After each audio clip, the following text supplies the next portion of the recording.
सकाळी 5:30 वाजल्यापासून कामांना सुरुवात झालेली असते. नम्रता, दर्शन दोघांचंही टिफिन झालेलं आहे. जस्ट नम्रताला बाय केलं, दार बंद केलं आणि किचनमध्ये आली. खरं तर मला ना अगदी एवढी झोप होती डोळ्यामध्ये, पण आता झोपून चालणार नाहीये कारण पुढचं काम करायचं आहे. 9च्या आधी मला क्लासला निघायचं असतं, त्यामुळे ना होईल तेवढं सगळं मी आवरून जायचा प्रयत्न करत असते. तर आता इथे मुलं गेल्यानंतर आधी स्वतः फ्रेश व्हायच्या आधी म्हटलं दूध वगैरे तापवून घेऊया, म्हणजे जरा ब्रश वगैरे करून ना मला लगेचच पुढचं काम करायला होईल.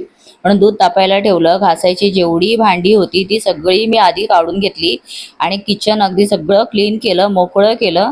ग्लासभर पाणी घेतलं. आता म्हटलं निवांत बसण्याचा वेळ नाहीये म्हणून उभ्या उभ्याच पाणी गटागट घेतलं आणि त्यानंतर किचन अगदी क्लीन स्वच्छ केलं. कारण ना किचन क्लीन असेल तर पूर्ण किचन आपलं क्लीन आणि स्वच्छ वाटतं, त्याशिवाय ना किचनला शोभा येत नाही. म्हणून ते केलं आणि त्यानंतर बाकीचं जे काय आहे ते आवरून घेतलं.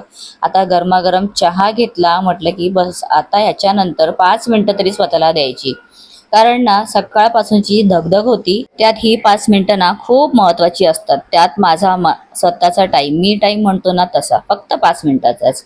शांत बसले, चहा घेतला, त्यात मी बाहेर बघत माझी जी झाडं आहेत ती बघत करत सगळं आपलं थोडा वेळ घालवला. त्याच्यानंतर पटापट आंघोळ वगैरे करून घेतली आणि स्वतःला थोडा वेळ अजून म्हणजे एकदम व्यवस्थित तयार व्हायचं, कारण क्लासला जरी जायचं असेल तरीसुद्धा स्वतःला व्यवस्थित तयार होऊन निघणं हे मला आवडतं.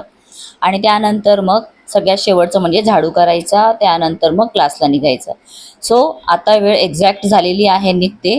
आणि तिथून क्लासला गेल्यानंतर ना मुलांमध्ये असा वेळ निघून जातो मलाच माझं कळत नाही. तर खूप बेस्ट टाईम म्हटलं ना तर चालेल. नंतर घरी आले, पूजा केली. तर असं माझं आहे आजचं मॉर्निंग रुटीन.